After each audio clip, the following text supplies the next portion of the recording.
Salut à tous! Ça y est, les nouveaux iPhones sont sortis, je suis allé les acheter ce matin. J'ai avec moi l'iPhone 12 et l'iPhone 12 Pro. Les deux modèles se ressemblent beaucoup, encore plus cette année, mais il y a quand même des différences pour justifier un écart de prix de plus de 200 €. Donc on va voir tout ça en détail, je vais aussi vous expliquer ce qui change par rapport à l'iPhone de l'année dernière, et puis on va rapidement commencer à analyser tout ça avant ma grosse vidéo de test qui sortira, je pense, comme chaque année d'ici un mois. La nouveauté la plus flagrante, c'est évidemment le nouveau design. Terminé les rondeurs que l'on avait depuis des années, là on revient à un design plus industriel qu'Apple avait commencé de ramener au goût du jour sur l'iPad Pro et qu'à l'époque, moi j'avais adoré sur l'iPhone 4, puis sur le 5. Sur ces nouveaux iPhone 12, je trouve la prise en main meilleure que les autres années, j'ai moins peur qu'il ne me glisse entre les doigts et globalement ça a de la gueule, c'est un design réussi. Sur l'iPhone 12, vous aurez un petit peu plus de choix, avec des coloris supplémentaires. La couleur or a disparu, mais à la place, le rouge et le vert sont très cool. J'aime moins le bleu, différent de celui de l'iPhone 12 Pro que je trouve plus classe, moins brillant. Lui, il aura donc le droit au bleu, or, noir et argent. Les matériaux utilisés sont pas exactement les mêmes.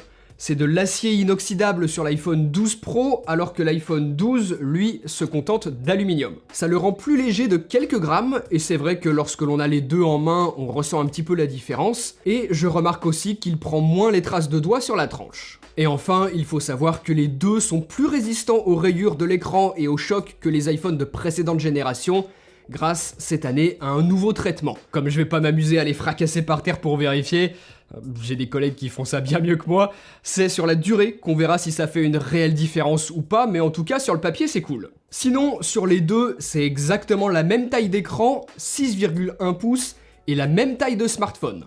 Donc par exemple, les protections que vous achèterez iront aussi bien sur l'un ou sur l'autre. Rhino Shield, mon sponsor, est bien évidemment à jour pour les nouveaux iPhone 12, avec par exemple des bumpers qui vont uniquement protéger les contours et laisser le dos coloré visible, ce qui est toujours cool si vous avez choisi une bonne couleur. Si vous voulez aussi protéger le dos, ils ont leur célèbre coque Solid Suit, réputé pour très bien absorber les chocs.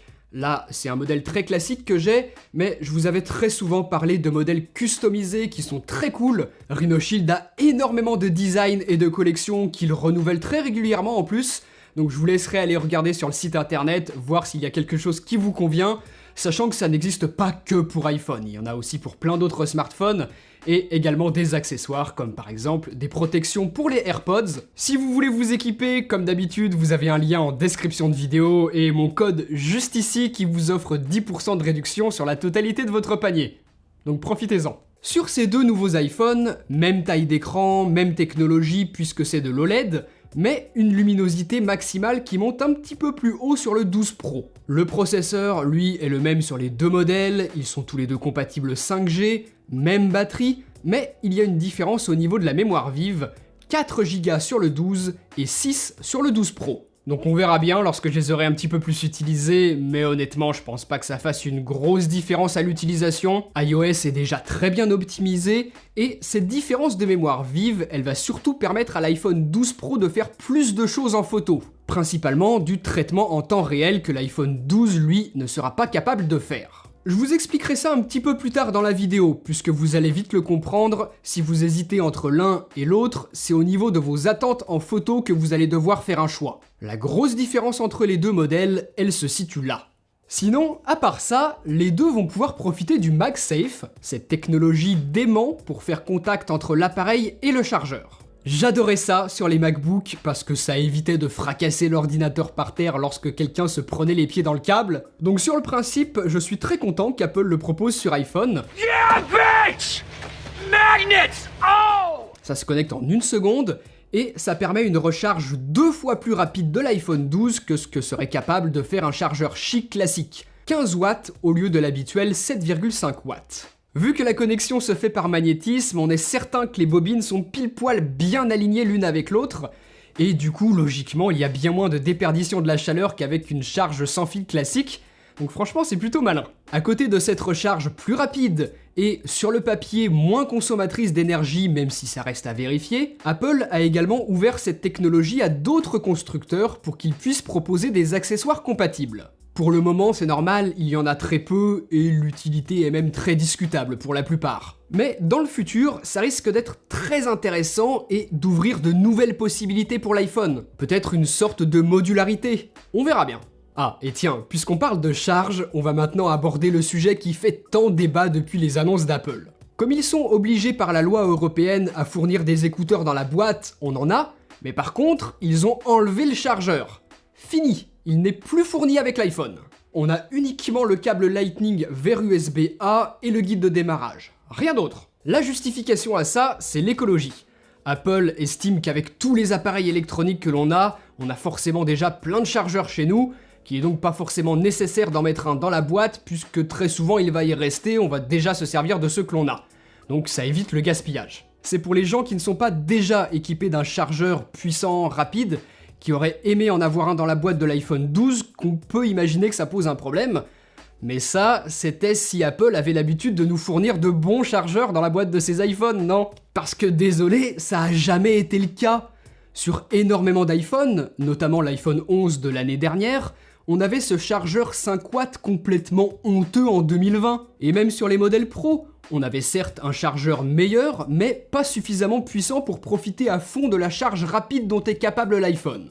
Pour pouvoir en profiter pleinement, je vais vous conseiller exactement la même marque que celle dont j'avais déjà parlé l'année dernière, Anker. J'achète tous mes chargeurs chez eux depuis des années. Là, si je me permets de vous les recommander encore une fois, c'est qu'ils ont récemment sorti ce chargeur 20 watts, minuscule et qui chargera plus rapidement votre iPhone 12 que celui que fournissait auparavant Apple avec les modèles Pro. Il est donc plus rapide, plus compact et en plus il est moins cher. En l'utilisant, on passe de 0 à 50% en une demi-heure. Donc si ça vous intéresse, je vous laisse le lien en description de vidéo si vous avez envie de l'acheter. Donc voilà, comme les chargeurs d'Apple n'ont jamais été assez puissants et qu'il faut forcément repasser à la caisse, je préfère carrément qu'ils l'enlèvent de la boîte et que ça fasse quelque chose de bien pour l'écologie.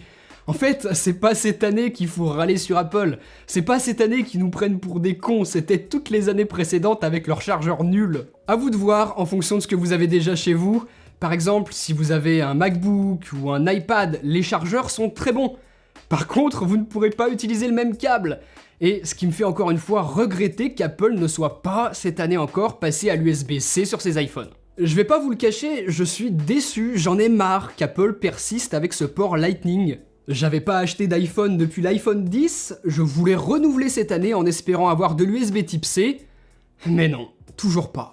L'autre chose que je trouve manquante, c'est un écran avec un haut taux de rafraîchissement, comme le font depuis plus d'un an tous les constructeurs Android qui proposent du haut de gamme, et que Apple elle-même fait sur l'iPad Pro. Alors c'était peut-être dans un souci de ne pas trop pomper la batterie, mais en tout cas c'est un fait.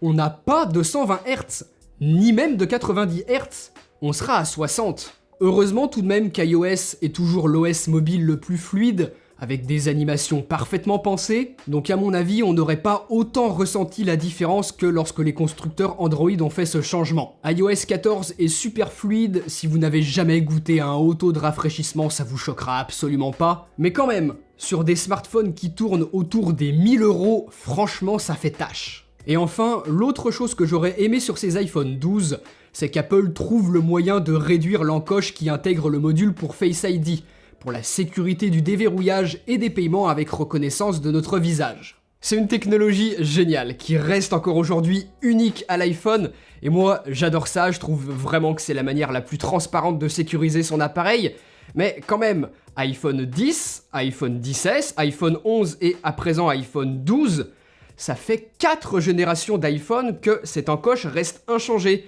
J'aurais quand même bien aimé qu'Apple trouve le moyen de la réduire un petit peu. Intéressons-nous maintenant un petit peu à la photo et à la vidéo, puisque comme je vous le disais, c'est là que les différences sont les plus marquées entre ces deux modèles. On retrouve deux couples capteurs optiques sur l'iPhone 12, un grand angle et un ultra grand angle, alors que le modèle Pro, lui, embarque le scanner LiDAR et une focale un petit peu plus longue. C'est un rapport x2 par rapport à l'optique par défaut. On testera évidemment tout ça en profondeur lors de mon test complet, mais les images qu'a partagées Apple sont pour l'instant prometteuses.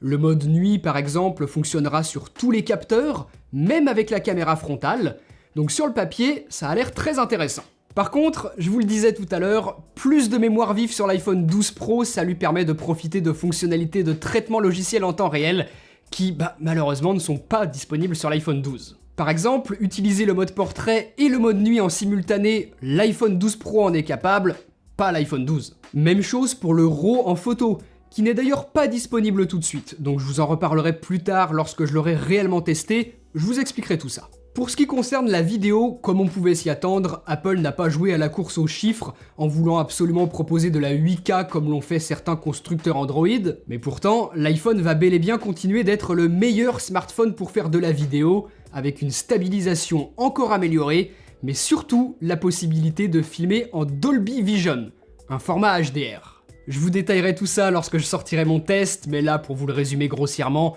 c'est du HDR en vidéo. Ça va permettre une plage dynamique plus étendue, plus de latitude également en post-production que le Rec 709 classique, l'espace colorimétrique que l'on avait jusqu'à présent pour filmer avec nos iPhones. Là aussi, petite subtilité entre les deux modèles, l'iPhone 12 Pro qui est plus puissant pourra enregistrer de la vidéo 4K Ultra HD jusqu'en 60 images par seconde avec le mode Dolby Vision activé, là où l'iPhone 12, lui, si on veut enregistrer de la 4K Ultra HD avec le Dolby Vision, on sera limité à 30 images par seconde. Donc voilà, petite différence. Donc finalement, cette focale de 52 mm supplémentaire, le LiDAR dont l'utilité reste honnêtement pour l'instant très limitée, le HDR en vidéo 60 images par seconde, les portraits de nuit et le format RAW en photo, c'est tout ce qu'a cet iPhone 12 Pro par rapport à l'iPhone 12. À vous de voir si ça justifie l'écart de prix de plusieurs centaines d'euros, sachant qu'il y aura aussi très prochainement la sortie d'un iPhone 12 mini strictement identique à l'iPhone 12 à part la capacité de la batterie, mais plus petit et moins cher évidemment, ainsi qu'un iPhone 12 Pro Max qui lui aussi va arriver. Habituellement, le modèle Pro Max, c'est le même modèle que le Pro, mais avec un plus grand écran et une plus grosse batterie à l'intérieur vu qu'il est plus grand. Sinon, tout le reste est strictement identique. Et pas cette année. Et c'est un peu bizarre parce qu'Apple l'a vite mis de côté pendant leur présentation, que c'est pas franchement mis en avant sur leur site internet et qu'il faut fouiller un petit peu pour comprendre pourquoi. Sur l'iPhone 12 Pro Max, le téléphoto n'est pas le même. Il est moins lumineux que celui de l'iPhone 12 Pro, mais par contre, c'est une focale plus longue. Un équivalent 65 mm contre 52 mm. C'est une petite différence, mais le plus important, c'est le capteur principal, qu'Apple annonce 47% plus large que celui de l'iPhone 12 Pro, ce qui, en toute logique, rendra l'iPhone 12 Pro Max nettement meilleur en basse lumière. Et enfin, comme si c'était pas suffisant, Apple a également stabilisé ce capteur. Pas seulement l'optique, le capteur aussi. Donc c'est un peu bizarre cette année, si on veut les meilleures performances en photo et en vidéo, on sera obligé d'acheter le plus grand iPhone, le plus encombrant, celui qui correspond pas forcément à tout le monde, et qui accessoirement est aussi le plus cher, alors que les années précédentes, les modèles Pro et Pro Max, c'était les mêmes. On reparlera évidemment de tout ça dans mon test, qui sortira à peu près comme d'habitude, dans un mois. Donc si vous avez des questions, surtout, n'hésitez pas juste en dessous dans les commentaires. J'y répondrai là ou alors je les prendrai en compte pour y répondre dans la vidéo de test de ces nouveaux iPhones. Le 12 mini et le 12 Pro Max, je les avais pas là parce qu'ils sortent un petit peu plus tard. J'en parlerai, rassurez-vous. Donc à très bientôt pour une prochaine vidéo. Va y avoir de l'actu. Allez, salut!